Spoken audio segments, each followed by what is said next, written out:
Hello everyone, আপনাদের সবাইকে আজকের এই ভিডিওতে স্বাগতম। আজকের এই ভিডিওতে আমরা কয়েকটি গুরুত্বপূর্ণ বিষয় নিয়ে কথা বলবো। ভেরিফিকেশন, ব্যাক অফিস এবং তার পাশাপাশি মাই সার্কেল সম্পর্কে, যেগুলো সম্পর্কে আপনারা সকলে জানা প্রয়োজন। এই ভিডিওটি মনোযোগ সহকারে শুনুন, তাহলে আপনি এই বিষয়গুলো সম্পর্কে সঠিকভাবে জানতে পারবেন। চলুন প্রথমে আমরা কথা বলি ভেরিফিকেশন বিষয়ে। ভেরিফিকেশনের ব্যাপারে একটা ভালো খবর আছে, সেটা হলো আমরা সবাই গতকাল সকাল থেকে বা বলা যায় দুপুর থেকে দেখেছি যে নতুন রেজিস্ট্রেশনের প্রক্রিয়া এখন একদম স্মুথলিভাবে কাজ করছে। কেউ রেজিস্ট্রেশন করতে গিয়ে বা ইমেল ভেরিফিকেশন করতে গিয়ে আর কোনো সমস্যা পাচ্ছেন না, যেটা আমি নিজেও চেক করে দেখেছি আমার রেফারেলে অন্যজনকে রেজিস্ট্রেশন করিয়ে দেওয়ার মাধ্যমে। অর্থাৎ রেজিস্ট্রেশন প্রক্রিয়া সম্পূর্ণ করার পর যে ইমেল ভেরিফিকেশনের জন্য লিঙ্ক পাঠানো হয় সেটা এখন ঠিক সময়ে আসছে। এখন সবাই সহজে তাদের রেজিস্ট্রেশন করতে পারছেন এবং ইমেলটি ভেরিফাই করতে পারছেন।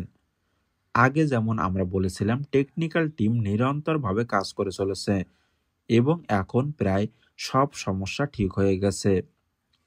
তাই এখন ভেরিফিকেশনে কোনো সমস্যা নেই, সব কিছু একদম স্মুথলিভাবে চলছে। তবে একটা কথা মনে রাখবেন, যখনই কেউ নতুন রেজিস্ট্রেশন করবেন, রেজিস্ট্রেশন করার পর ইমেল ভেরিফিকেশন মেইলটা অবশ্যই চেক করবেন।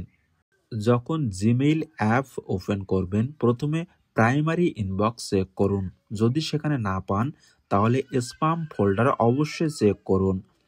সাধারণত যদি ইনবক্সে না আসে তাহলে স্প্যামে নিশ্চয়ই থাকবে। সেখানে গিয়ে অ্যাক্টিভ মাই অ্যাকাউন্ট লিঙ্কে ক্লিক করে দিন, তাহলে আপনার ইমেল ভেরিফিকেশন হয়ে যাবে। এরপর আপনি সহজেই আপনার অ্যাকাউন্টে লগ ইন করতে পারবেন, কোনো সমস্যা হবে না। আমি আশা করি এই বিষয়টি আপনারা ভালোভাবে বুঝে গেছেন এবং সবাই এখন সহজে নিজের রেজিস্ট্রেশন ও ইমেল ভেরিফিকেশন সম্পূর্ণ করতে পারবেন। এখন আসি দ্বিতীয় পয়েন্ট, ব্যাক অফিস। অনেকেই যখন মোবাইল ডিভাইসে ব্যাক অফিস লগ ইন করেন তখন অনেক অপশন ঠিকমতো দেখা যায় না। তাই আমার পরামর্শ হলো, যখনই আপনি মোবাইলে ব্যাক অফিস ওপেন করবেন, ব্রাউজারটি আগে ডেস্কটপ সাইট মোডে পরিবর্তন করে নেবেন। এভাবে করলে ড্যাশবোর্ডে থাকা সব অপশন আপনি একদম পরিষ্কারভাবে দেখতে পারবেন। চলুন জেনে নেই কিভাবে আপনি আপনার মোবাইলে ডেস্কটপ সাইট চালু করবেন। ডেস্কটপ মোড বা ডেস্কটপ সাইট চালু করার নিয়ম খুবই সোজা। প্রথমে আপনি আপনার ব্রাউজারে ওপেন করুন, তারপর ডান পাশে ব্রাউজারের উপরে থ্রি ডট আইকনে ক্লিক করুন। ক্লিক করার পর একটু নিচের দিকে গিয়ে ডেস্কটপ সাইট অপশনে টিক দিন। এতে আপনার ব্রাউজার ডেস্কটপ মোডে চলে যাবে। তারপর অফিসিয়াল ভিক্টোরি উইথ অ্যাশ ওয়েবসাইটে লগ ইন করুন আপনার ইমেল ও পাসওয়ার্ড দিয়ে।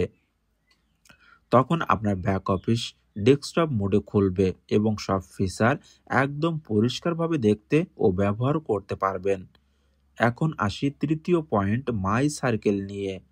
অনেকে জানতে চাচ্ছেন যে যখনই আমরা নিজের রেফারেল লিঙ্ক দিয়ে কাউকে রেজিস্টার করাই তখন কিভাবে বা কোথায় আমরা দেখতে পারি যে কে কে রেজিস্ট্রেশন করেছেন বা কে ইমেল ভেরিফিকেশন করেছেন ইত্যাদি।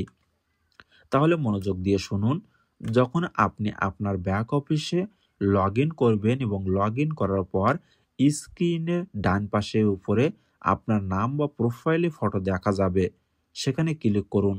তারপর যে মেনু আসবে তার নিচে আপনি মাই সার্কেল নামে একটি অপশন দেখতে পাবেন। ওই অপশনে ক্লিক করলে মাই সার্কেলের পেজ ওপেন হবে। সেখানে আপনি দেখতে পারবেন আপনার সার্কেলে মোট কতজন রেজিস্টার করেছেন, তাদের নাম, ইমেল অ্যাড্রেস, মোবাইল নম্বর, তারা অ্যাক্টিভ নাকি ইনঅ্যাক্টিভ সব কিছুই আপনি সেখানে দেখতে পারবেন। অর্থাৎ যাদের আপনি নিজের রেফারেল লিঙ্ক দিয়ে রেজিস্টার করিয়েছেন তাদের সম্পূর্ণ তথ্য আপনি মাই সার্কেল পেজের সহজে দেখতে পারবেন। সুতরাং বন্ধুরা, আজ আমরা তিনটে গুরুত্বপূর্ণ বিষয় আলোচনা করলাম, ভেরিফিকেশন, ব্যাক অফিস, মাই সার্কেল। একবার আবার মনে করিয়ে দেই, রেজিস্ট্রেশন বা ইমেল ভেরিফিকেশন একদম সঠিকভাবে এখন কাজ করছে। তবে ইমেল ভেরিফিকেশনের সময় ইনবক্সের পাশাপাশি অবশ্যই আপনার স্প্যাম ফোল্ডার চেক করতে ভুল করবেন না। এভাবে আপনি আপনার প্রক্রিয়াটি সহজেই সম্পূর্ণ করতে পারবেন।